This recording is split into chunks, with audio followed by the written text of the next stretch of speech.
How's it going, YouTube? I got me a Ganzo today. Got the FH61. Well, not a whole lot to the packaging. You got a little microfiber bag with the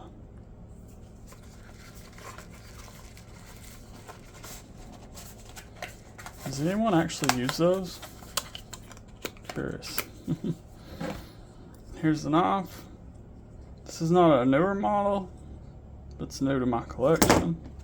Figured I'd make a video. Flipper tab knife, hole deployment, a nice Tonto blade. As I said, it's the FH61 budget knife. They retail for about $27 on Amazon. You got a 2.75 inch D2 blade, satin finish, flat grind. I'm not really into Tantos, but this one doesn't have a compound grind, so it'd probably be a bit easier to sharpen. Comes down fairly thin. Blade stock on this knife is 3.3 millimeters. Or 0.13. It's got an overall length of 6.75 inches, so it's in the small to medium size range. Let's do our size comparisons. Here's the newest Ganzo, which I'm just in love with, the FH924. Here's the Kaiser Sparrow. It's in between both of those. Definitely bigger than the FH924. A little bit smaller than the Sparrow.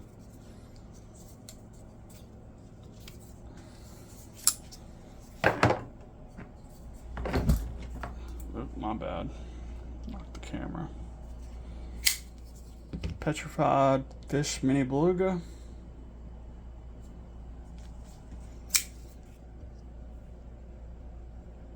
Best Tech Bandit. It's about the same size as the Best Tech. A little bit smaller than the Mini Beluga, but very close. Very close. What am I doing?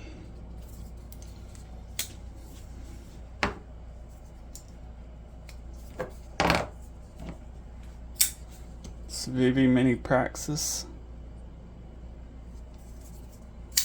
And the Civivi Elementum. It's about the same size as the Mini Praxis, I believe, and close to the Elementum, but a little bit smaller than it.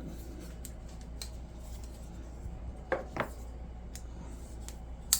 think this is a great knife. Ganzo makes a great product for the money. They do a decent heat treat on their steel. I believe they run their D2 59 to 61. Handle length on this knife is 4 inches, 0.52 inches width, and the closed width in the pocket from right here to here, 1.38, weighs 3.45 ounces. It's not super light, but it's light, and it fits good in the hand with this choil. You can get a full grip on it. This satin is a finger prick magnet. I wouldn't mind for them doing some stonewash knives in the future. They've recently started doing the black blades. They haven't done any stonewash blades that I believe. You got T6 screws besides the pivot. And you got a non-reversible semi-deep carry clip. About that much sticking out of the pocket. So you can fit plenty in there though. A little bit of a thick pocket clip. You got this green G10 that they like to do. This is the only color available. I do believe in the past they had other colors, but this is the only color on Amazon. You got flipper for deployment, and you got this hole, but I will say the detent's a little strong. It's not the easy to reverse flick. Well, You can thumb flick it, just not behind camera. There we go. And this band-aid's kind of slowing me down. I do have a back spacer with the lanyard hole inside of it. And you do have inset liners, which I'm a big fan of. And it's a liner lock. You got good access to the liner lock. Not drop shut, but it's good action. I've already took it apart. Maybe I got the pivot a little tight. Yeah. So yeah, I'm loving what Ganzo's doing lately. They haven't released many knives lately. They released one this year, I believe. Always ready for more Ganzos though. My dislikes on this knife. Of course I don't like the bird on the blade, but they don't have a whole lot of billboarding. On the back of the blade it does say F3 knife made by Ganzo FH61 D2.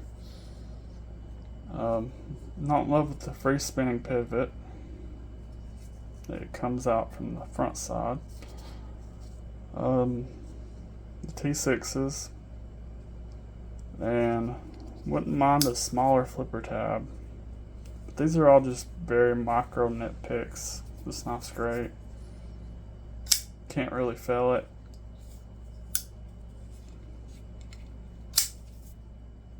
And I think the detent's appropriate for the flipper tab. Maybe slightly less for the reverse flick, but you can do it. Yeah, what you think? I wouldn't mind seeing some 14C 28N from them, but with their prices so great, I will live with the D2. They keep making such a great product. That's all I got for this video. I will link this knife down below.